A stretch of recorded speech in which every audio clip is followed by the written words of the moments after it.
Hey there, boys and girls. It's Ralph Garman, and you're listening to Talking Codswallop. Good choice. Hello, everybody. This is Ming Chen from AMC's Comic Book Man. You might know me from the Tell 'em Steve Dave podcast and the I Sell Comics podcast. Listen, I love podcasting. I love talking, but what I really love doing is talking Codswallop. Hey, I'm Alicia Witt. I'm Daniel Portman from Game of Thrones. I play Podrick Payne. I'm Ellipses, and you're listening to the Talking... Okay, I'm Mark Bernard, and you're listening to the Talking Codswallop podcast. Hey man, it's Kevin Smith, Silent Bob, whose voice you were never used to hearing in the 90s until I started opening it up, man. And that's because I'm a podcaster and you're listening to a podcast, Talking Codswallop, right here, man.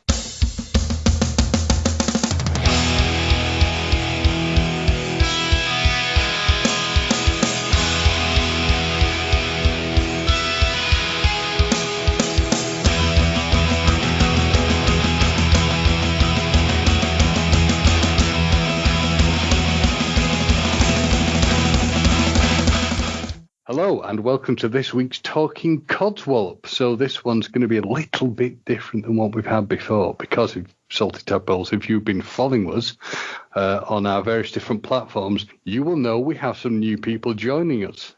But unfortunately for this episode, we don't have Gemma because Gemma is a tad unwell. So saying from all of us, I'm hoping that Gemma gets better because she really, really wanted to be here, but unfortunately she can't be. So as ever, I am here this week. It is me, James, and I will let my two new wonderful co-hosts introduce themselves. Who wants to go first? Yeah. I think the new girl needs to, because by now people probably go, oh, it's your woman again. It's the smut queen. It's the Queen of Smut. Okay, Yeah. so the Queen of Smut is on board, and that's not me. I'm the total opposite. My name is Gabrielle. I'm a tad more prudish than Joanne. Just a little bit. But yeah, hi, I'm Gabrielle, and I'm the non-smutty one. Hopefully. Allegedly. Say nothing, no comment. Yes, so that is me. And this is my first time doing this, and I'm very, very excited to be a part of it and see we're talking Codswallop and what tangents we can get into in this conversation this evening. James, I just realised Gabrielle's a virgin. Well, that's very worrying for her. Does that mean we have to sacrifice her? Well, yeah, maybe to Ben Affleck's ass, maybe. I would sacrifice myself to Ben Affleck's ass, to be perfectly honest. Or George Clooney's batsuit, pointy bits. Well, his lips. Don't say the word, Joanne. Don't say the word. Do not say the word. At this point, Salty Tadpoles, you probably fathom that Joanne is here and she's keeping it as clean and pure as the driven snow as she ever does. Like fuck. That's what we say here. Well, Lucifer was an angel too once, so we'll say no more about it. Yeah. Really, this episode should be titled Two Girls, One James. Yes. Minus the poo. Yeah. I only found out that's what that was about like a couple of months ago. Like someone told me. I always heard people going on about it, and I was like, what is this shit? What is this? What is this shit about? And everyone was like, exactly. I was like, what are you on about? Exactly. What is this shit about? I just want to point out, I want no shit in this at all. That's not a level of kink that I ever want to aspire to. So that will not happen. You're not Scatman. Do you know what? Actually makes me think that song in the 90s, what was it really about? Yeah. I mean, oh, that one. Yeah. Oh, I just feel ill even thinking about it here, people. That's sort of depressing. It's no wonder he was stuttering a lot. He's probably trying to get the smell and the taste out of his mouth. So to the listeners, for those who are still tuned in, congratulations. Golf clap. Yeah, definitely golf clap. So, Gabrielle, please tell us, because what I really want to talk about is how all three of us, how we met. But I'll give a bit of information now. So we met in relation to cosplay and events. So I wonder if you could tell us a bit of how you got into that. Accidentally fell into it, I suppose. Pretty much was at a pretty low point in my life, as a lot of people can do. A few years ago, I just left a job that had been my dream job after an assault, being diagnosed with PTSD.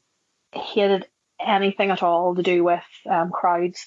being out near people. Just didn't like it whatsoever.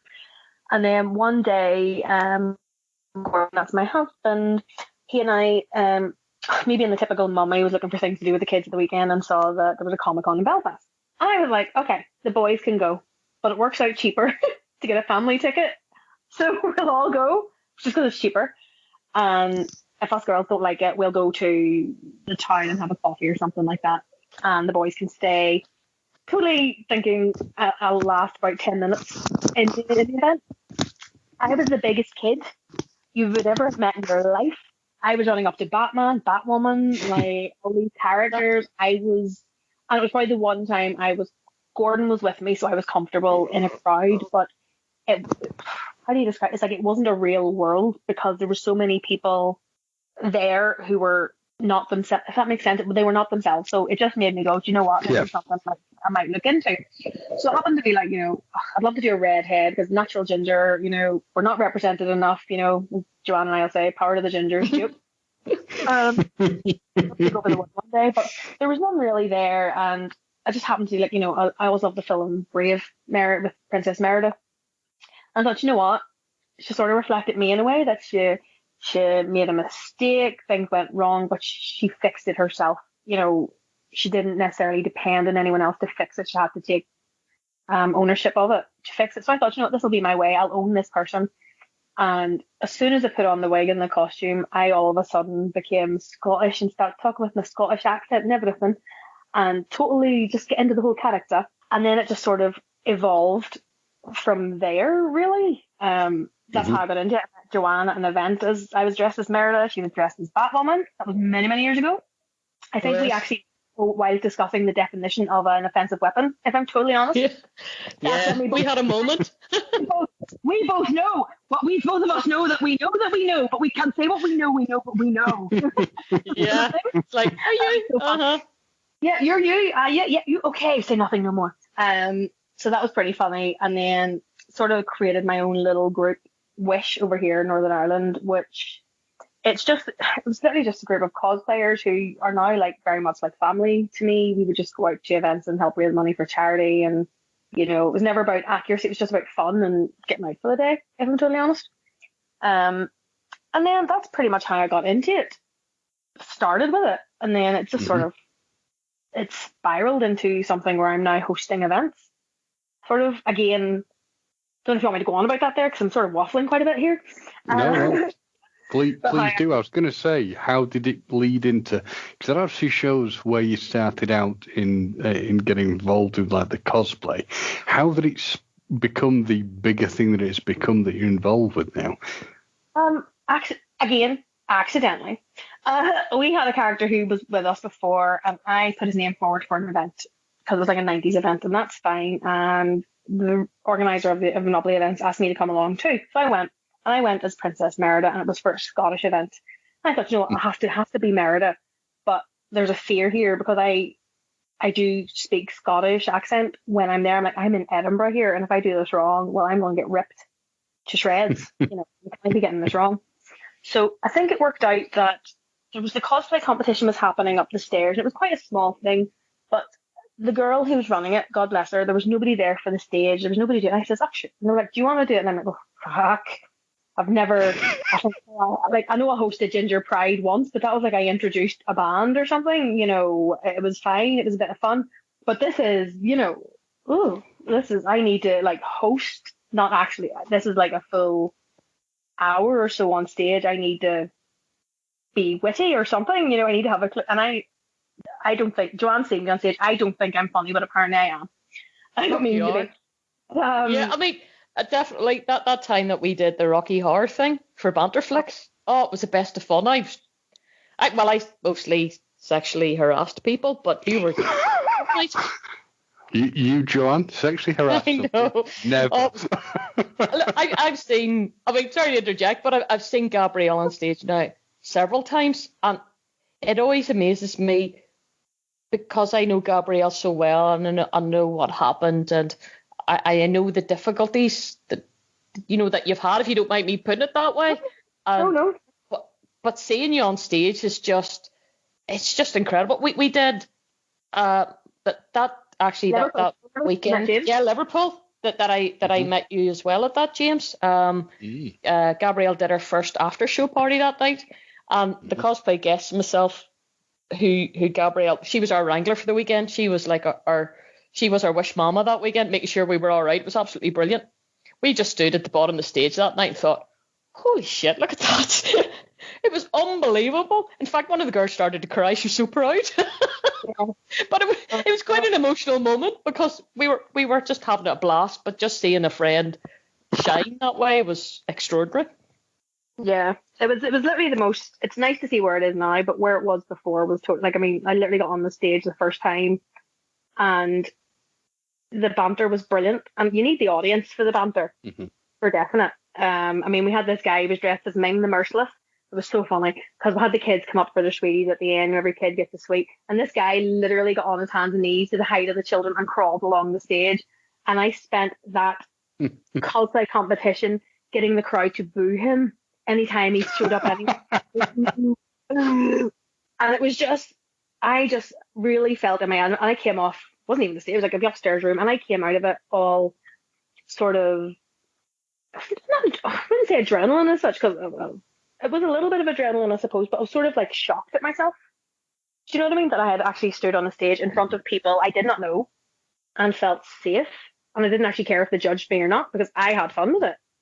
And it was the first time I'd ever felt like that. And then it just sort of got fed back to the boss that I'd done a good job. So I'd done the next event and then the next event. And then it came to Liverpool where we met yourself. Yeah. And then had me hosting the after party, which is, I don't go to bars. I don't go to pubs. I don't go to nightclubs. I just can't physically do it. It's an uncontrolled environment for me. So I can't, even in cosplay, it's not something. The difference with the after party is I have my own little room at the side of the stage. So I know I have my area and I know there's people, the only people there are people I know. So that's my control of it, if that makes sense. But being on stage doing the after party was just, I think it was one of the biggest achievements I've ever had, if I'm totally honest. I mean, I think it came full circle last year. Joanne wasn't there, unfortunately, but at the after party, Sam Jones, Flash Gordon, actually got up on the stage. After I'd introduced, we got the crowd to cheer for him. I was just doing my thing, just messing about, whatever I'd done. And he came up on the stage behind me and literally lifted me up in the air and says, crowd, cheer for Gabby. Gabby's been brilliant. And I was like, this is surreal. I am being pushed in the air by Flash Gordon and he's telling the crowd to cheer for me. That's It's wonderful. It was just, it really is. I walked off going, what the heck happened there? What? It was amazing. It was really, really good fun. But that's pretty much it. So I cannot wait to get back to conventions and get back to hosting because it's, to me, being on the stage hosting, and I think it is my own anxiety that sort of does this, is it should never be about me on the stage. It should always be about the cosplayers. I mean, I know you get people who'll host and they'll host the cosplay and they make it it's about them. And that's fine. That's how you rock with yourself, do you? But I'll make it funny and enjoyable for you, but I want to make the cosplayer feel safe on the stage. I want to make them feel like it might be their first time in a costume. It mightn't be the most accurate costume. It might be a bloody set of pajamas. You know, it doesn't matter what it is. I want them to feel safe. I want them to feel secure, and I'll make sure the woe betide anyone does not cheer in that audience because I will single them out. I'm very that sort of person. I will single someone in the crowd out and get them up on the stage and make them floss if they've done something that's not disrespectful in a way, but if it's sort of like, you know, we're trying to cheer these people on because I know I have issues in other cosplay, not to say everyone in the cosplay community is mental because we're not, but there are people who, you know, you'd be nervous getting on the stage and you want people to give you that love and, you know, that cheer might be something that makes a difference for your weekend. And that's pretty much it. So yeah, that waffle, that load of type out of my mouth is how I got into it and how it sort of spiraled into what it is now and something I love. I think we are all mental. I think we are all mental though. That's why I sort of laughed there. We're not mental, but we are. Yeah. No, I think it's something that I've sort of got good at. I mean, my drama teacher would certainly be proud. My drama teacher from secondary school would be absolutely jumping for joy right now if she knew what I was doing. So she would. She would, like she always said, you'd end up doing something on stage. So she'd be happy. So I was going to say, because obviously you'd said that there are issues that are with regard to sort of like interaction with crowds of people. I don't want to go into that. I'm just going to say or ask, how did you get over that to be able to do the things you do? Because the first time I ever met you, you were talking. Well, I met both of you at the Comic-Con in Liverpool. I think it's about 3 years ago. You're on a stage, you're talking to people, you're introducing stuff, you've got people on there with you. You basically were the life and soul of this event. It was all structured around you talking to people. So how on earth do you go from something where that is problematic to being able to do that? And what would you say was the biggest challenge of it? I'm not myself. That's you will not see me doing it if I was in my own clothes. If I was there as myself, I would not be. I mean, I found that out last year actually at Liverpool Comic Con. It was 3 days last year, and on the Friday I was working. There was no cosplay stuff going on. It was just I was working. I was wrangling with some of the celebs and stuff, and just making sure things were ready to go for the weekend. And I thought I was fine because I was busy. But I actually had a point, and there's a picture of me, and it's all joking aside. I'm hiding under the table. And I needed to go away. I needed to not be in that moment by myself. I needed to not be in a situation. I couldn't. And it sounds like I'm pure barking, but I'm not. I just didn't feel like I'm me, so someone could see me and someone could want to attack me because of me. But whereas I'm a character, even if I'm a villain, even if I'm dressed up as a villain, no one's going to want to attack me because it's all make believe. It's all safe, if that makes any sense whatsoever. So it's something that I'm not entirely over, and I've always been very honest about it. Like Joanne will tell you, I'm very honest and open about it. I was attacked from behind, and that's my issue. It's that I never saw it coming. So that's where my fear is as such. So I'm definitely not over it. But the cosplay is and I can't thank Monopoly and Andy and all enough for the difference they've made in me, because even in the short time I've known Joanne, the difference in me is like night and day. Like it's totally different. So I will be eternally grateful to Cosplay and them for that, because that would be the only reason I'm in costume. And even if it's just my Greatest Showman costume, I think that was one of the ones where I introduced the Power Rangers and stuff on the stage in that one, which is still surreal. That's the one. Yeah, that's the one I remember first seeing you in. So talking about the cosplay aspect, what is your favourite cosplay for yourself, and how did you go about choosing it? Oh, it'll be Merida. Oh, it'll just Merida, just for the reasons that I'd give before. Just Merida will always be my favourite. If I had a close second, I would say The Greatest Showman, because that's what I actually host. I host the after parties as The Greatest Showman, because it's just something nice and it's easy to move in as well. You don't need to have a constant derobing bathroom break. It's just a case of go and you're fine. But you've obviously seen the movie Greatest Showman, I'm assuming, but you see someone who gets knocked down and builds up a group of people who are sort of different in their own way, which to me was my Wish family, my group of cosplayers around me that I know and I love, and I have them now all over the UK, which is great. So they were all around me, and we all helped build each other up into something of a really nice team and group. So that's like, it always makes me cry, and it always makes me want to cry now talking about it. But while I know the real P.T. Barnum was a bit of a prick, the film, the villain Hugh Jackman version of him is definitely something that it reflected in me that way. So that was one cosplay that I wanted to do without, a cosplay will reflect me and who I am, and if I don't feel the character, I'll not do it. It's just like, Joanne, you know what it's like, because you do Catwoman for the same. It's something that reflects you and how you feel about things. It needs to mean something. I think there's only one character I want to do that's not. It's not that it means something to me. It's just a childhood one I always grew up loving. I do Sonya Blade from Mortal Kombat. That's fine, and that's probably because she was the only real female that I felt comfortable doing, because all the others exposed like a lot of skin, and I am not that comfortable. We can't all be as gorgeous as Joanne here, Still smoke and mirrors, believe you me. Message, you have abs for days, so shush, go wash your clothes on your stomach. But no, Scorpio was always my favourite character. Always was. Get over here. And I want to do a female version of him. And now, because I've been in the cosplay world so long, I know it's okay to do gender bend versions of things. So that's my only one. It doesn't mean anything. It's not something that's like, a deep rooted meaning behind it. It's something I'm excited, want to have a bit of fun with, just sort of to see how it feels, if that makes any sense at all. But yeah, that's it. Me and my waffle. It does. So what's the most, and I bet I've asked you this as well, Joanne, but what for you, Gabrielle, was the most challenging costume? Or your least favourite? Well, or both, in fact, challenge and least favourite. I might offend the maker of the costume. Oh dear. I love the costume.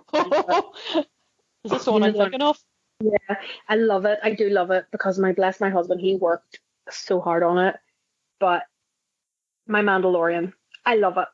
And it's approved. And I do adore the costume it has been made by my husband and it fits me perfectly. But it's not one I can wear realistically at an event because I do so much work at an event. I'm running around and I forget to drink, I forget to eat, I generally forget to do anything that's helpful today. It would entail literally taking off a mountain of armor and then a flight suit just to get to the bathroom, and then you would need someone to physically help. And to me that's just cumbersome. And if it was an event I was going to where I just got to have fun, I would probably enjoy it. But because I do so much, that's probably the only reason I don't like it, is because I don't get to enjoy it as much as the others, if that makes sense. And if you can believe it, I'm short. I'm 5'1", but for some reason, when I put on the Mandalorian, I seem shorter. I don't know how that works. I'm used to seeing it. That's interesting. I look like a hobbit dressed as a Mando, and it's so bizarre. My eyes shrink all of a sudden. It's like I'm meant to look intimidating, but I look like I'm the bring your child to work day Mandalorian. It's like so bad. Here's one we forgot, sort of thing. But yeah, that would be it. It would be only for that reason, because I can't say I don't dislike any of them. I bought a Captain Marvel cosplay, and I liked it, but it was pure leather. It was so heavy, and I ended up selling it. I think I wore it twice in the garden and got rid of it because it just didn't feel right to me, if that makes any sense. it has to feel right to me. So yeah, that's it. But that would be the only reason, just because it's not practical. So the big question I want to ask is, because you did touch upon this earlier, and obviously I have Joanne here as well. Say hello, Joan. We've not forgotten about you. Oh, no, sir. I'm actually enjoying listening to Gabrielle. There's a couple of wee bits here that I didn't know. Yeah. And that wasn't the costume I thought she was going to say, but I'll message her later. What do you think? I thought it was one that has a mask that you weren't happy about. The one you have? No, one you would have. We're backwards? No, not that one. No, another one. See, that's the one that I think I know which one you meant. Yes, the back. If it's the one I think you're thinking of, I won't say, because I don't want to diss the person who did me. Sorry about that, folks. At this point, the salty tadpoles are all completely lost. I know. It's so bad, and I feel bad, and I do feel bad. I think I forgot about it. I genuinely just put it out of my second head, if I'm honest, because I was shown this. It's hard to even describe it. Like, Joanne's seen the place. You've done it before, like before and after seeing it, it's shocking. My face does not hide anything. So if I don't like it, you will see it clear as day that I do not like something, and it can't help it. I am just terrible. It's just horrific. But I've always loved the Grand High Witch. Always loved it. The original Roald Dahl, do not get me started on that fucking remake with Anne Hathaway. Brilliant actress, but she was terrible.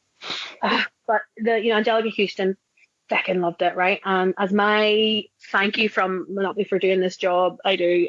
They were getting this created for me. It was brilliant. And the amazing Chris Lyons, the FX guy, done me these spectacular teeth, molded them, and the teeth were amazing, right? So I'm all excited. I've got these teeth. I've seen the head piece of the mask that's being created. It looks unreal. It looks exactly like it should. And I'm like, oh God, this is brilliant. This is brilliant. This is brilliant. And then came the unveil, and I swear to God, James, it was like someone punched me in my core. Wow. I like there was no lips. The lips had been cut out altogether, right? So there was like a gaping hole where the mouth should have been. Where I have a big mouth, yeah, granted, but not that big. So they had to overline my lips, like half of my chin was covered, and up to my nose was covered in lipstick, right? They had big holes where the eyes were. Up to my eyebrows were covered in blue to cover the eyeshadow, and I couldn't talk. The nose fell off. I mean, it was the girl's first time making it, so fair play to her. She'd done a good job for her first time making it, but for what it should have been, it broke my heart, because if they hadn't have sent me the original cast they had made, which looked perfect, like it had the ears and everything, if they hadn't have sent me that, I wouldn't have expected anything. But because they, oh God, the picture they sent was amazing. And then I'll show you the picture afterwards, my face. What it was, because the photographer Alan who caught it, he caught the picture as it was shown to me, and you can see just sheer the wind out of my sails. And I enjoy doing that character, but it took a lot for me to do it again. Like I'd done it at an event for the witches, actually, for Banterflix, actually, and I enjoyed it, and it scared the kids, so it served its purpose. And I'd done my German accent, I'd done all as best I could, but it was just like, oh, the pain. That would be the one I dislike the most. I don't hate it. I lie. I was just disappointed in it, and it broke my. I think I disliked it for that reason, that it was just a heart wrench. It was gut wrenching when I saw it. If that makes sense. Do you know what I mean? That's not they done a good job for their first time, but it was just something. I mean, I'll have to send you pictures. That's all I can say. Well, I'll just send you pictures. Shifting gears from that, the big question I want to ask that I've always wanted to know, and you kind of touched upon it earlier, is how and where did you two meet? At a church. I know, of all places. At a church church hall. Yeah, I didn't get hit by lightning, which was a surprise that day. Surprised me, anyway. Even with your offensive weapons of the batarang thingy-majiggies. Yes, that's right. These razor-sharp batarangs. Yeah. I've chatted enough, Ron. You can take that story. Oh, yeah. So I'm starting in not Catwoman. Flip me, I'm obsessed with Catwoman. Batwoman and Gabrielle and her hubby were there. And Gabrielle was in this beautiful Merida, and hubby was in, it was his desert camo type Mandalorian. This is his. It's still the same suit now, but it's had a couple of resprays. And I actually really like the camo version as well, Gabrielle. Thought it was really cool. That's first approved Manda, but then he upgraded it to brigades, like heavy armor, shock infantry. I have no idea. So yeah. Yeah, I remember the one well. Yeah, so I'm standing there with my batarangs in my hand, as you do. And these are lethal, these batarangs. They're razor sharp. I had bought them in MCM Belfast. It must be about 6 years ago. But the edges are really sharp, so I don't usually take them out too often because I have more environmentally friendly ones. I day, so it was understandable. Yeah. So, well, this is it. Kids were near me. I was going to cut their throats if they'd come any close. and Gabrielle said, "Let me see your batarang." And just that's really sharp. And I says, "It's not a prohibited item." We both put it under law. What a prohibited article is, or isn't it prohibited? And we both thought, okay. They're adopted. Yeah. And we had a wee conversation about things. And we realised we had an awful lot of similarities in life. And we just really hit it off. And we kept in contact an awful lot. And then something happened. A mutual friend. People happened. Yes, people happened and got in the way that we sort of grew apart. And then a couple of years later, it's about 3 years ago this year maybe, we were at the same event, and Gabrielle came up to warn me about some kids outside that were being wee dicks, as we would say here, and messing about and getting into trouble. And we were in costume. She says, "Look, watch out for them." And she said to me, "Look, I don't know what happened, but basically, can we get past it?" And I thought, well, that is the bravest thing I have ever seen anybody do. Because I'll be honest, you see, once I fall out with somebody, generally speaking, I never talk to them again. I'm quite bitter that way. And I thought, well, that's all credit to Gabrielle. And the more I stood and I thought about it that day, and I thought, she's absolutely right. There's no reason for this.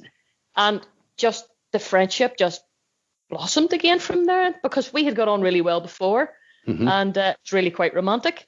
And we just got closer and closer. I love you. I know, and it's just, and we've been there now for each other. What, it must be a good 3 years now, and it was nice to.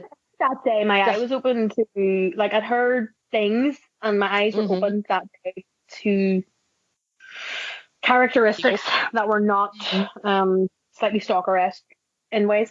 Yeah, I think it's actually worth pointing out, just generally in life, that especially now in terms of lockdown and the separation from people as well. I'm going to get very deep and meaningful here, which is not like me. That I need to get the violin or the soppy music. I don't anything, like, I'm not usually soppy, but sometimes it's good to reflect on things and what you have done wrong. I think sometimes it's very easy, and I've heard this described as well. We have our own motivated reasoning where sometimes you will excuse yourself. You think, well, I have all these reasons for what I did, but then you don't apply that same forgiveness to someone else. You automatically think they're in it up to no good, but actually they had their own reasons and their own justification at that time too, and that can be very, very difficult to get beyond. And it's some people are not worth it. There's absolutely no doubt. But there's some people that I would never have anything to do with again. That's it. There are some people that maybe they get so many times again for, when a whole community is sort of like to really like bothering with you, it sort of says a bit more about them than, do you know what I mean? Anything. But like, nobody's fallible. We're all infallible, and we're all an asshole to somebody. Yeah. Thing. We're all. There's always somebody out there that thinks you're an asshole. Joanne and I never actually fell out. We just stopped talking. Yeah. Do you know what I mean? It's just people got in the way. Yeah. And then if you listen to people who were doing this there, it was like, oh, this is, and you're like, I'm too stupid to bitch. If I'm totally honest, I'm just like, you know what? Like I said, my face gives it away if I don't like you. So there's pretty much very quick if I'm not impressed with you. Joanne has seen that face. Yes. And then that, I have to say, you are one of the most forgiving people that I know. Walk over. Oh yeah. Well, I mean, but whenever you draw the, I know, but whenever you do draw the line with somebody, that's it. You really draw the. This is all getting very personal here today, doesn't it? This is like a sort of counseling session. Where's Dr. Phil? Where's Dr. Phil? Yeah. See, I knew training when I have done training counselling. I knew it would finally become some use to me in life. I forgot about that. Yeah. That is the feeling words. I feel. I feel I want this. I feel like chicken tonight, but I don't think that's relevant. I'm also, just to say for both of you, I am making important notes for myself, which generally say things like, don't piss off either of these people. And I'll underline that several times. Once we go the opposite direction, I think it's a ginger thing. It has to be. For me, it's definitely the Scorpio. I mean, I'm born on the Libra cusp, so I'm like literally half an hour into Scorpio, so I'm sort of Libra there as well, which means I can balance things out and I can weigh things. And this is where Joanne says I'm quite forgiving. I'm basically a walkover a lot, but it's sort of become it's sort of become known that if it's got to a point that I no longer want anything to do with you, then there's something wrong. There's something. It's like you commit if you're fucking Harry Potter and you've said Avada Kedavra or something. It's the unforgivable. It's something something has been done that's that bad that I can't get past it, and I can get past like a lot. Do you know the funny thing actually? Yeah. No, I was just going to say the funny thing about the two of us, with Gabrielle and I, we're like Mulder and Scully. I'm the Scully, I'm the real skeptic. We discovered this the other month. Actually, we had this, and we thought, right, we'll have to do this as a cosplay sometime. I'm Scully, where I'm really skeptical and science-based and evidence-based and whatever. And Gabrielle is more into the what I would call the magical thinking side of things, the mysticism, the the pagan and stuff, and I'm the Satanist, but who doesn't believe in Satan or God or anything. Yeah. And it's like I'm science too. Like I'll take things that are proven as well. Like and like I always think, and I think this sounds stupid, and this is always think how the best way to describe how I believe it. Like I believe in facts and I believe in other stuff. But I think I watched an episode of Young Sheldon, and Young Sheldon described how I would feel perfectly in that. Yes, scientifically the Big Bang happened. Okay, that's fine. So scientifically that's proven. Blah, blah, blah. But if you want to believe in something out there, something had to keep these things in a certain place in a certain way to make these things sort of happen in that. So I can't remember. I'm going to have to find the scene and send it, because whatever way he explained it was like, it sort of summed up that I'm not one of these like fucking flat earther believe in mental shit because, I'll believe in the science, but I like to believe there's something else, if that makes sense at all. Mm-hmm. You know what I mean? Like I definitely believe in aliens. I definitely believe in aliens. I'm just going to say something that's occurred to me from my as life is. This is going to be continuing for me. This podcast is there is now an element of fear that's in me. Because I am surrounded by three soulless gingers. Oh God, what have I done? You love a redhead, James. Men always tell me they love a redhead. Joanne believes she's soulless. Joanne believes she's soulless. I have a soul. And I will pray for Joanne's soul, even though she doesn't believe it. But that's me. Do you know what I mean? That's just me. And it's so funny because we do have these deep discussions, and it's amazing how we can.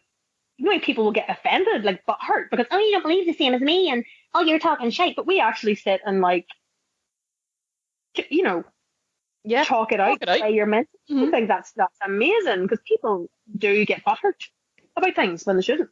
You know, it's like just other people have different beliefs, so shush, wind your neck in. It's like people who say COVID's not real. It's like, shut up. I'm gonna take it away from from this, because this can only end badly if we start discussing the anti-vaxxers and the people who don't believe in COVID. So I'm going to put us back on track with this. My temper, my blood pressure would go up. Deep and let's breath, not have that. Do I breathe? Inhale.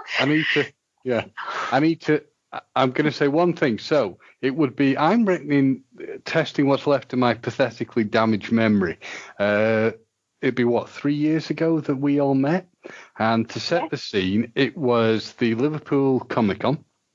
Mm-hmm. I was there as the reporter for this here podcast, and I was going around talking to people, and I ended up meeting both of you. And we do have photographic evidence to prove this. And on the day, I think, now, the highlight memory for me is obviously that I got to speak to you both, but I still remember you were both on stage talking about getting into cosplay. And this silly reporter from Talking Codswallop stuck his hand up, got to ask you both a question, and was lucky enough to actually get pictures with you both. And it was, that was a really brilliant memory I've got of the time. So thank you obviously for doing that. And it was a really great thing to be able to meet you both doing that. Sure, you still remember Joanne? She dropped her cat. Jonesy, I was dressed as Ripley. Yes, you were. Yeah. My heart was never sunk so deep in all my days. She's going to say the word. She's going to say it. I remember that. I had never been a cosplay guest. I had worked conventions with the 501st, the Emerald Garrison, and with the judges group, but I'd never, which I always used to get into trouble all the time for my smut and my dancing inappropriately and bisexual innuendos. I really get in trouble everywhere. But because I was kind of... Joanne, isn't that just a normal day for you? Yeah, but I didn't want to let Gabrielle down that weekend, because, I thought, I want to get invited back again. I don't want to get into trouble, because it just seems to follow me no matter where I go. And I thought I need to be a wee bit more careful. So on stage that day, I'm dressed as Ripley, and Jonesy's sitting on my knee, the cat. And Jonesy fell off my lap. And I seen Gabrielle's eyes going about 6 feet high. Her eyebrows going, oh, don't you say it. I went, I've dropped my cat. And we kind of made a joke about it, and the audience knew rightly what that was. But of course, then that weekend as well, you met Gabrielle in her reversible Catwoman. Oh, don't. Absolutely. I do remember that costume. I was marveling at that costume. Oh. Yes. The only thing I enjoyed about the costume is I got to whip. I think I whipped Gordon, and I actually he think he was being funny. I think I whipped a few people who were like being funny, like, oh, you couldn't crack it. I can crack it really well. Like I give myself credit for that. And Gordon's like, yeah, you couldn't get me. And I went, and I literally the little ball at the end of it just clinked him clean on the butt. He had a welt, stone cracker welt for a couple of days. He never questioned it again. There's a great photograph actually of Gabrielle. Because we did a photo shoot for Gabrielle had arranged it through Wish with one of the local camera clubs here, and it was for charity. And I was dressed as Batwoman that night, and Gabrielle was in her reversible Catwoman. And there's a great photograph of her whip wrapped around my throat, pulling me backwards, dressed as Batwoman. Yeah. And another I have not seen that. That sounds pretty damn cool. I don't like it because I look like I have 20 chins. I look like I'm more chins. Brilliant. No, I'm just very paranoid about my chins, you know. I loved you in that suit. I thought that suit was really good. And the funny thing was that when Gabrielle says, I think they're selling it, I thought, oh, no, I'd definitely be interested. I said, the only thing I'm a bit worried is that you've got a zip up the front and Michelle's has a zip up the back. And she went, but how else are you supposed to get into it? And I went, oh, it's fair enough point. So I did a bit of research. And about 2 days later, I sent Gabrielle a photograph of the back of Catwoman's suit and the front of her suit from that photo shoot that we did that night, and said, look, you had it on back to front. Oh, dear. And Gabrielle at the time said, tell nobody, don't tell anybody. And about 3 months later, we did, you were doing a live feed for Monopoly. Remember? Yeah, you remember, because they couldn't have their event, they did it online. And Gabrielle told the story that night. Yes, because we couldn't be too close to each other. So we're outside doing this, and Gabrielle told the story. And I just laughed so hard, now I have to admit. You have to own it. You fuck up. Oh, you yeah. Fucking own it. Totally own it. You know, I actually told the story as well. I think I told it a wee bit more when we did the Batman Returns Catwoman episode, or sorry, Batman Returns episode, and I went into hysterics actually, and I told that story because it was so funny. And when I took it down to Maison de Cato, Kate, who does the costumes with me, I said, look, this is Gabrielle's been wearing this back to front. she just cracked. There's a label. Label and it would tell you away the back. I know, that was the only thing. There was a fucking label on it as well. She went, but there's no label. Oh, hang on, yes, there is a label. I've just seen the label. No, because I said, look, well, what size is it? I don't know. There's no label on it. Got a message about 10 minutes later. Yeah, I found the size, and I can see now that I've had it on back to front. Oh, the horror. It's hilarious. The fucking horror. Oh my god, the horror. At least I have my cat claws. Keep them. They're fine. Oh yeah. Keep my cat claws. No. Oh, Gordon, Gabrielle's husband, has made this most amazing set of Catwoman claws, and they're from the actual Singer sewing machine parts. So I thought, oh, those are fantastic. Really want a set. Still hoping that he and I will get together sometime to make a set. But I thought, in what do you call it? In March, whenever it's lifted, hopefully.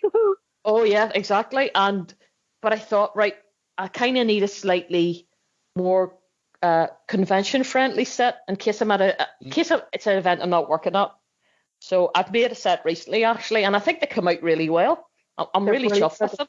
They are fabulous. Like, I mean, the ones I have would cut where they would cut you. Like, there's no. Oh, they would. Oh, the fuck, they do damage. Yeah, they would cut a bitch. Yeah, I'm failing. I'm failing miserably because I've still not done any cosplay stuff, and I know I always keep saying I should do it, but I simply am just at a loss of what I could actually do. So that could be one that us three we'll have to sit down and put our brain, stick our heads together. I don't know if you can use the term brainstorm anymore, but discuss what I could cosplay as or who I could cosplay as. So. One other thing I want to ask Gabrielle is, obviously you get to meet an awful lot of celebrities. I do. What has been the most what has been the one that really has meant the most to you? Oh, you're gonna make me cry. You'll make me cry. Joanne will know who it is. There's been a few that have meant a lot to me. Like a lot of them have for different reasons. But it was whenever growing up, I don't cheesiest shit like. But growing up, I always watched Police Academy, and growing up where I grew up, I always wanted to be in the police, right? But you couldn't want to be in the police where we were from. And I had this belief that being in the police was like a police academy. Do you know what I mean? So I wanted to be Hooks. I'm short, I'm tiny, but by God help you, you mess with me. And I loved Hooks. I loved Leslie Easterbrook as well. You know, Callahan. She was like badass female who didn't give a shit. She trained with the boys, and whenever I did get into the job, that's how I trained. But Hooks was always, Marion Ramsey was always my hero. She was always who I wanted to be, and then it came to, I think it was for the Love of 80s or Comic-Con Manchester, and Michael Winslow, Leslie Easterbrook, Steve Guttenberg, Marion Ramsey were all there, and got to meet them all. And I sat with Leslie and told her how she inspired me to do the fitness stuff. And I sort of not avoided Marion, but I knew there was a great chance I would cry meeting her. I'd already started crying when I met Leslie, and Joanne knows I can be tough as nails, but I cry at everything. I'm such a sappy shit. It's so shocking. But I sat with Marion, and she pulled me aside, and I told her what she meant to me and how she inspired me to join the job, and and told her a bit about my story. And she cried, I was a wreck. She went to the after party with me. She sang happy birthday to me. We chatted for hours that night. I didn't want to leave. Then she became a really good friend. We spoke once a month. We spoke on WhatsApp, wrote to each other. She inspired me to write the book that I'm writing. And then, she'd be the one that meant the most. So when she passed this year, it broke my, like Joanne will tell you, I was in bits. She was she was like my full circle. I grew up wanting to be Hooks. I became it in the job, and then I got to meet her and call her a friend. So I literally, even though there was a significant age difference, she was amazing. She was a single woman who didn't ever want to settle down. She was happy doing what she'd done. She was proud of herself. She was proud of everything. She had no shame. She had no fear. She was just amazing, and she meant more to me than anything. She would definitely be, I'll always have that, if you know what I mean. And that is one of the amazing things of going to these sort of events, to get to meet people who, really have positively impacted upon people's lives. I know I've had that happen where I've met people, and it is just a wonderful thing that I think people probably don't so much understand about going to sort of the film, comic, or whatever events that they are, that it's not just a thing going to it as a fan. For a lot of people, it's a real emotional event for them. The meeting somebody who's had a real impact on their lives. And I sometimes have that where I have to like pinch myself, where I've got to really have an in-depth conversation, spend time with people, and even contact them after the event and have, a friendship with people. And you're thinking, these are people I remember seeing as a child on television or in films, and in the back of your mind you're going, oh my God, I'm actually in the presence now. It's very, very surreal. I think it became surreal to me was the after party I was telling you there. We were lucky, we got Comic-Con Liverpool just before the lockdown happened. And we got to go to the after party. I grew up with Sabrina cast. I grew up with Fresh Prince of Bel-Air cast. I grew up with them. Not physically, people listening on TV. We all did. We all grew up with them in our living rooms. But Melissa Joan Hart, Jenna Lee, Ross Begley. Ross Begley was DJing, so I got to host an event that he was DJing. We got to party together. I got to dance with Sabrina and Libby Chetler from Sabrina, the original Sabrina. Like this was just, and they were there cheering me on. It was like, it was just one of those moments where you're like, this. I have a selfie of me partying in a bar with these guys. This is unreal. This is just, these are people I grew up with that I am now lucky enough to call a lot of them friends, which is really good. I have to say it's very, very fortunate. So don't get me wrong, I've had my letdowns with people, but I think we all get that when you the whole thing, don't meet your heroes and stuff. But thankfully I haven't met a hero that's let me down. I've other people's heroes I've met that let me down, but I'm happy with who I've met so far. I won't ask for any bad. I won't ask for any bad ones, but I am going to ask if you got any embarrassing ones, because I can think of one that I know Joanne's had, Danny Glover, but you think you get away with things, but no, somebody notices when you try to kiss Danny Glover. Mine would be, I have to say, there's sort of two, and one wasn't so much in it was whenever I think it was Dublin Comic Con actually, and I met Dean Cain for the first time. I was in the queue, and I have no patience, so I do not queue. I just can't do it. I have no patience. But for this man, I was waiting, and I became the queue marshal. Like, some of the queues have to be windy. Some motherfuckers kept trying to jump in front of me because they thought that's where the queue ended. And I'm like, no, follow it on round. Like, and the guy who worked there was like, you can take a job, mate. If it gets me to the front, I will be happy. But for now, get the fuck to the back of the queue. I'm here. I mean, God help anyone.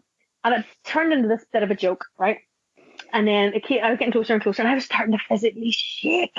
And I can't think I've ever reacted like that in all my life. And I was like, nothing wrong. And he's like, oh, you're shaking. And the guy's like, oh, do you want to hug him again, please? And he goes, you're so tiny. And I'm like, thank you. And this assistant goes, you can't say that. And I'm like, he can say what he wants. Just hug me. Just hold me. And that was like, I was shaking, so close to crying. It was just, and it wasn't like meeting Marion and all where I had a crush on this guy, like, from I was so young. And I'm like, oh my god, swoon, dying, like, you know, I was getting a bit moist in places I probably shouldn't have been.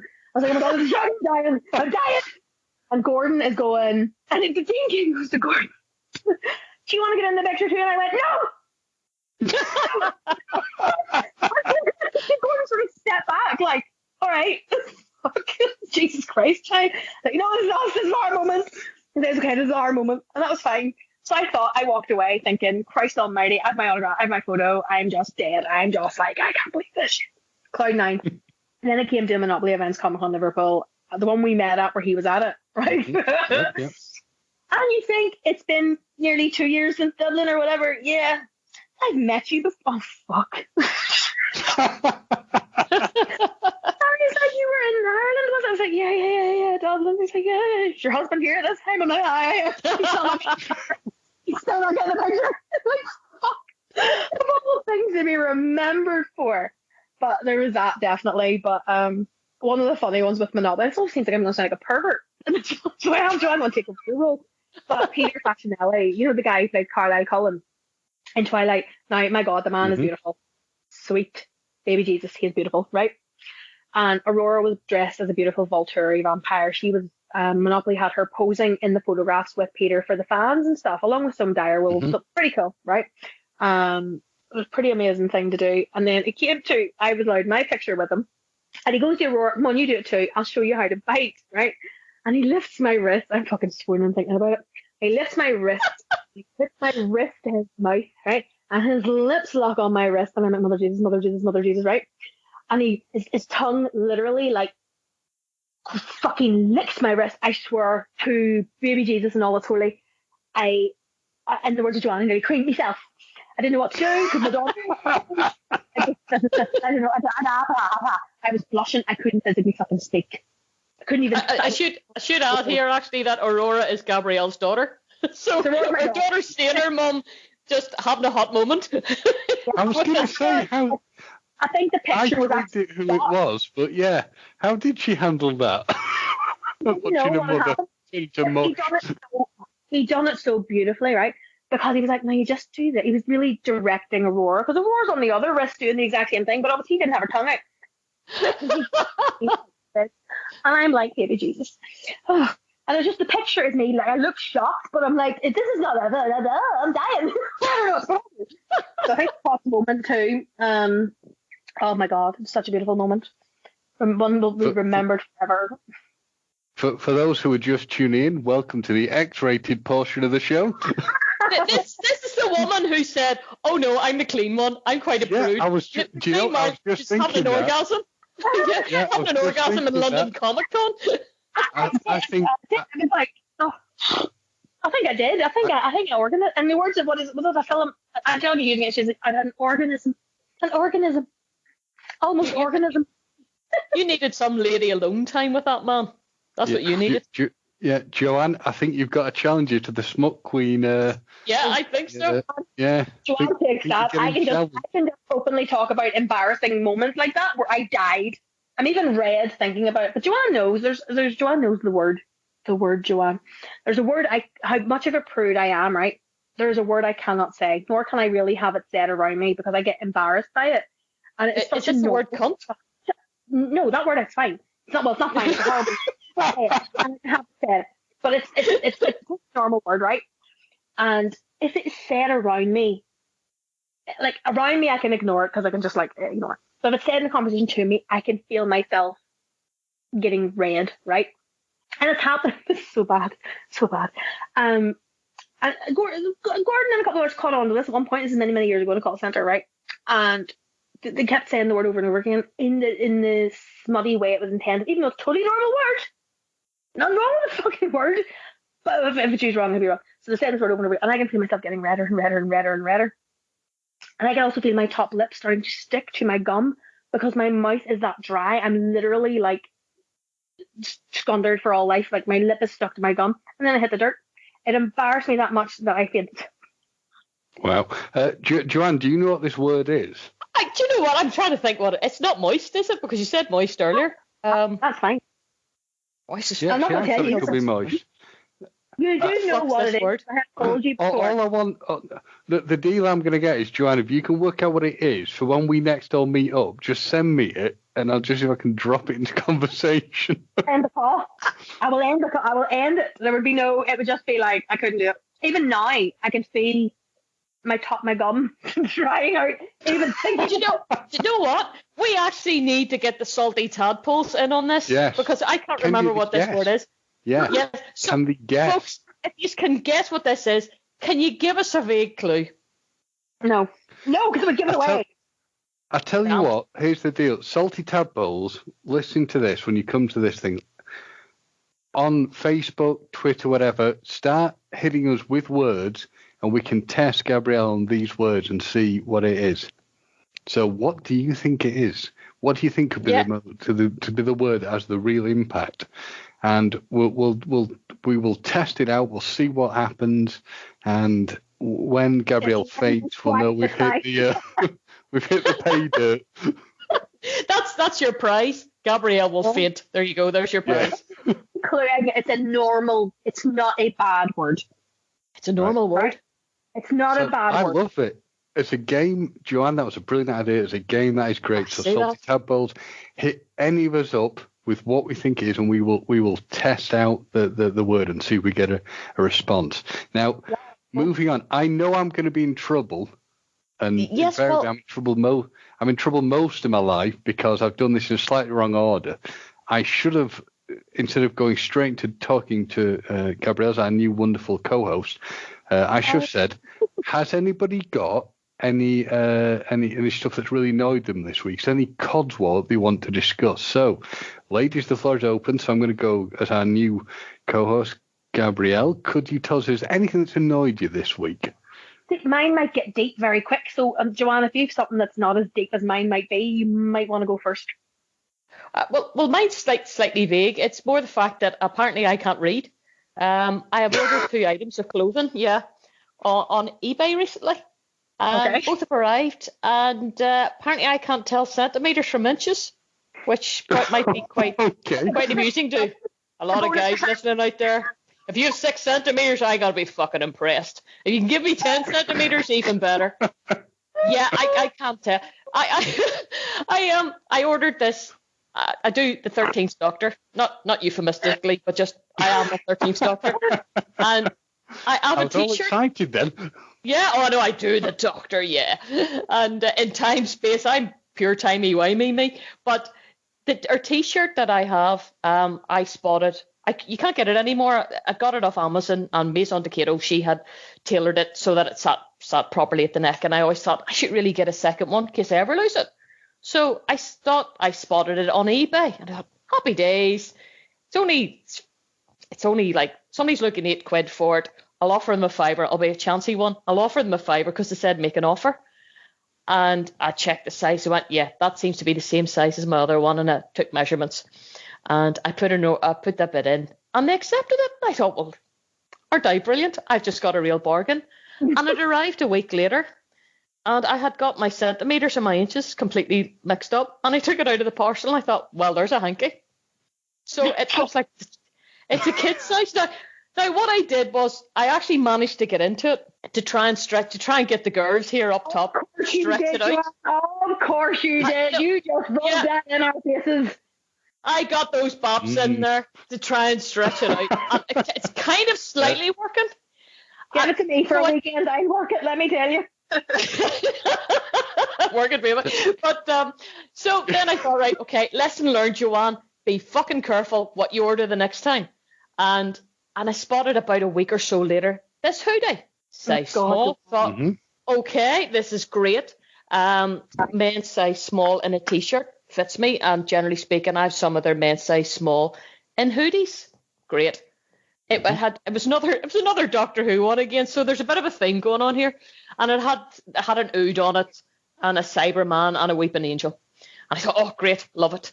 And it arrived, and I took it out of the bag, and I thought, oh, for fuck's sake, this is a child's small. Well, I could just about get in. Again, I'm only about get into it. Somehow got it over my head, squeezed the girls in it.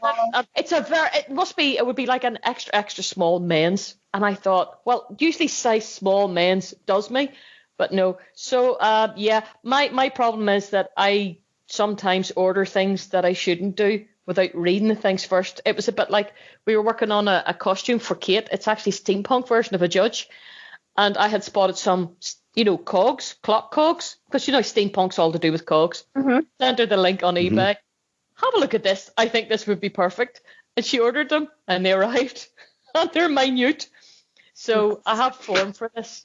And I really should have been more careful. And saying that, she shouldn't have trusted me either. And looked at the measurements. But we ended up using them for something. You're just flexing. I can get into an extra small. Oh, look at me. But I can't get my tits into half the stuff because the tits are bigger. Can I just request photographic evidence of this, please? Do you know the way I put up a photograph last night of this big-breasted version of Freddy Krueger? No, I don't know why, but I can't remember that for some reason. I know you can't remember that. See the amount of messages that I'd got from people? Is that you? And I thought, come on, boys. They're not bad, but they're not that fucking good. But to be honest, in this Doctor Who t-shirt, they kind of look like that. All the time. It's so small and tight. But like myself, I'm going back to my first request: photographic evidence, please. For a top that was extra small, my boobs wouldn't get lifted like that, Joanne. Mine would fucking be flattened and run away. It'd be like, you know what I mean? You must have a really good brassiere under there. Oh yes. You just sort of need a decent set of scaffolding. Yeah, I'm just looking down at them now. They're not too bad looking actually at the moment, but that's because I've got a sports t-shirt on. Got a sports bra. Yeah, it's all about the comfort. That's one thing lockdown's been good for. There's been less need for chesticle support. Oh no, I couldn't. I need it. Testicle area has roamed free with lockdown. I completely zoned out for a minute then. No. Sorry, Jane. Pictures of you running slow-mo in an extra small top or something there, Joanne. Like from Derek coming out of the sea. I think I found, can I just say, with what you two have just been discussing, I think I found my favourite portion of the show. But anyway. One for the wank bank. Thanks, Joanne. I know that's not the word.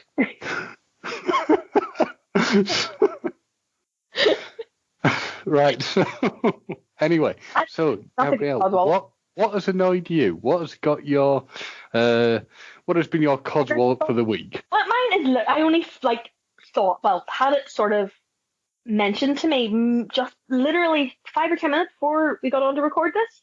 I was speaking to my very, very good friend Finch, who cosplays as Superman and all, and we're talking about Marvel DC.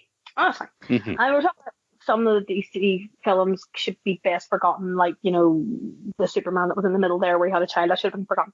But then he says, oh, and I totally disagree with Wonder Woman too. And I was like, right, I didn't like it myself the best. It was okay. It was good for the feelings, I know, but there's a scene in it that really annoyed him. And if the roles had been reversed in a male-female, there'd have been World War III. There'd have been a whole hashtag something about it.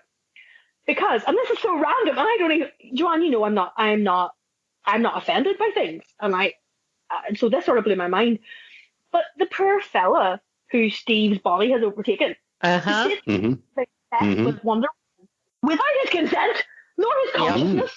Like, oh, I never thought of that. That's so wrong, because if so a man doing that on a woman who she's basically unconscious, she's basically criminal. Okay, constantly roofied him. He's using your man's body as a fucking sex doll. And I'm like, oh, it just made me go, oh. Like, I discussed that with somebody else. Was insignificant in it, because I never agreed why the love interest was ever brought into that film in the first place. But absolutely. It was so insignificant of a character in it that you were able to overlook that part for technically what it was. But it just sort of made me go, what the fuck? I know there is double standards, we all know this. But it's sort of more on the, say, told you I get deep. It's sort of more on the, I'm all for when it happens to women getting it out there, but when it happens to men, it should be shouted about too. Do you know what I mean? There should be more of a kerfuffle. Not to take away from the film, because the film's what it is, and it's just a scene in it. But it's just a scene in it, but it's a scene that is so. There's a word I'm looking for. Morally wrong. For a superhero to do something so morally wrong really made me go. I mean, could you imagine, like, Superman? Say Lois died, came back in some other person, and then he went and bing banged the blondie or whatever, because Lois was technically there mentally, but this girl's not giving her consent for her body to be used. There'd be a whole thing. There'd be hell to pay. There'd be absolutely unremitting hell to pay. I mean, I could never quite understand with the film also how, considering the idea that he, you know, it's possessed. I mean, I could never quite fathom it, but somehow his spirit had got in somebody else's body. The poor bugger would come to and be like, "Why am I beaten up?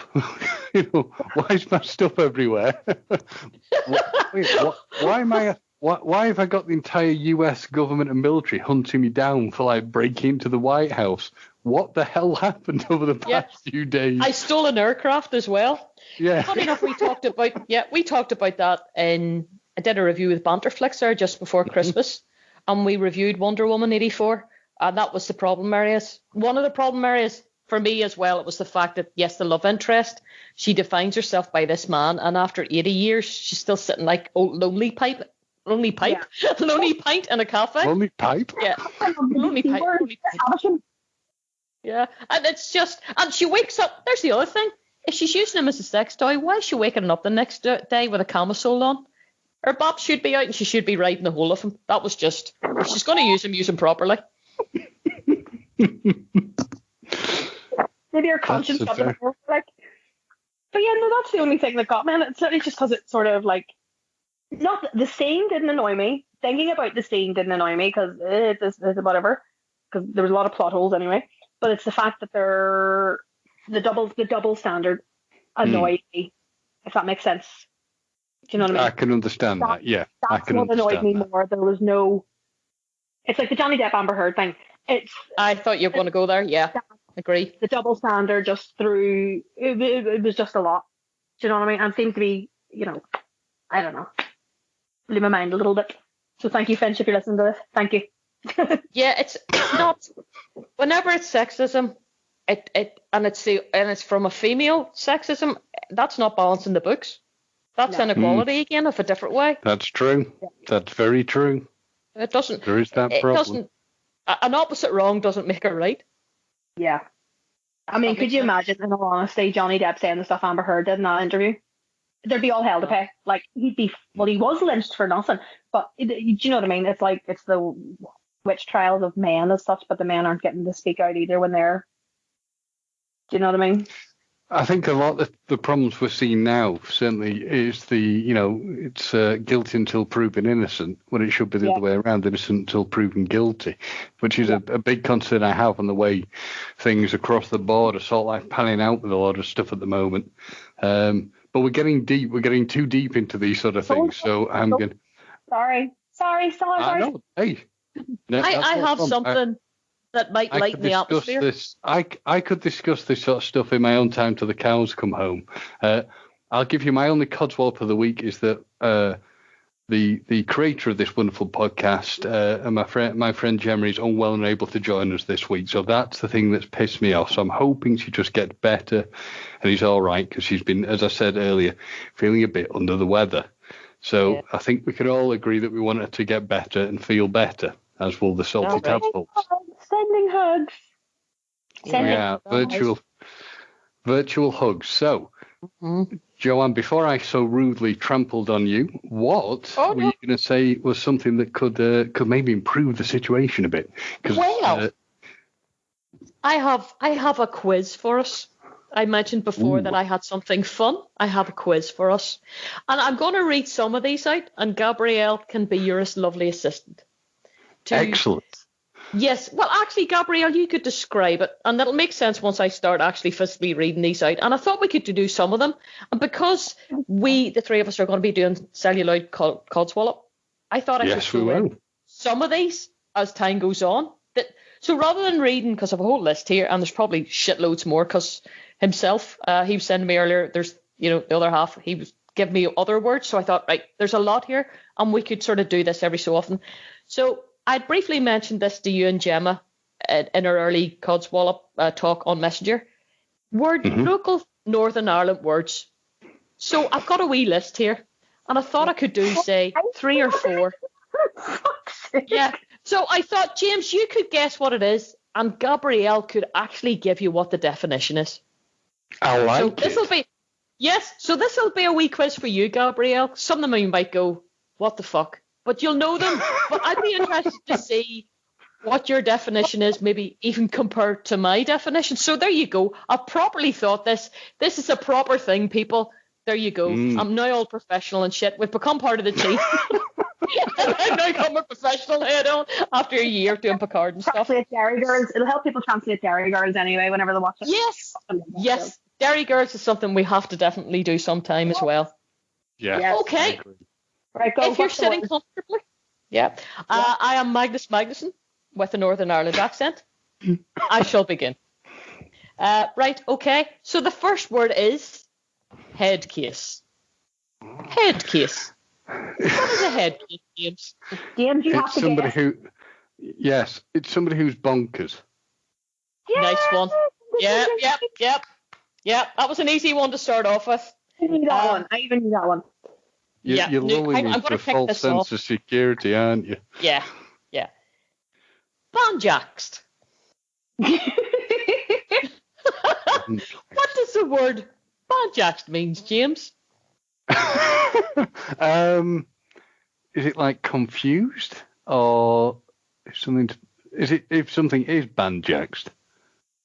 Yes. Broken? I think it might be. Pretty much, yeah.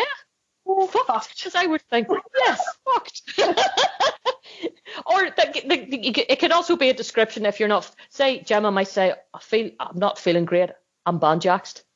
It's another way as well to say you're not well. Okay, right. Let's see. Yeah. Oh, here's a good one. Hang on, I can. I'll run you over. It either means you're going to hit me with a car or you're going to take me somewhere. Yes, I didn't think you'd get that one. Very good, sir. Very good. Yeah, let me see. Depends on the part of Belfast as well. But that's true. Yeah, if it's East Belfast or West Belfast or whatever, yeah. Here we go. Here's another one. Scundered. Scundered. I like that. Scundered. That sounds very good. Yes, that's a good one. Would you like a clue from the beautiful ginger assistant there? Can I get a wee clue? The word I shall not mention makes me scundered. Uncomfortable? Yeah. Yeah, sort of. Comfortable. Embarrassed. Yeah, scundered. Yes. Scundered, I'm done in. Scundered means bored. I know that. I heard that before because someone goes, "Oh, why is scundered?" And I'm going, "What the fuck are you embarrassed about?" They're like, "No, it means bored." And I'm going, "What?" Really? It Oh, means see? different for- Well, I'll give you one more. Hang on. Drum roll. Let's see. Who's your man? What?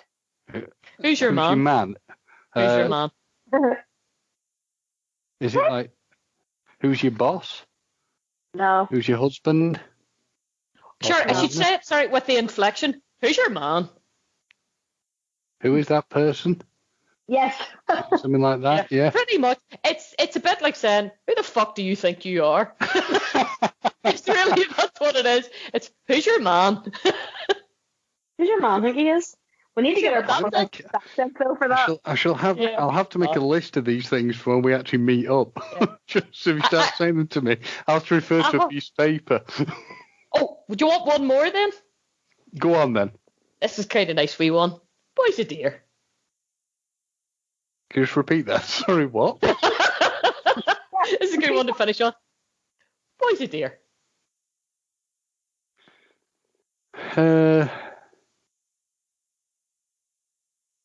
Can I have a clue?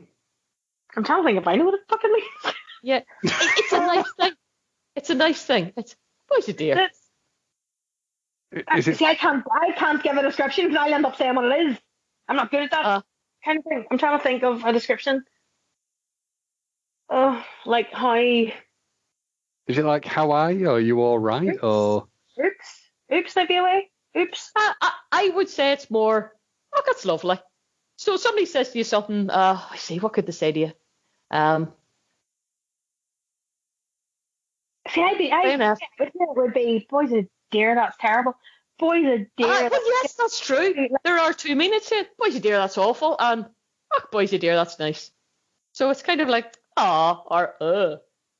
Yeah, depends on your tone. Yeah, it does. Everything depends on your tone. Some of it can be, I'm going to knock your malt in, which could be I'm going to knock your bollocks in. You want to knock your bollocks in, yeah. I'll kick the crap out you, yeah. Yeah, pretty much. It just completely depends on how angry we sound. Now, in fairness, it's like I sound angry all. Yeah. It's like the word bitch. You know, there's bitch. There's so many different variants depending on your tone. There's the RuPaul version. Bitch. Yes. Bitch. And then of course there's damn as well. There's damn. Yep. And there's damn.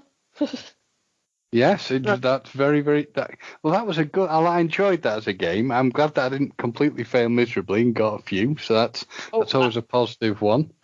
There's another one actually. I'll give it to you in the next time because it's quite good. Okay.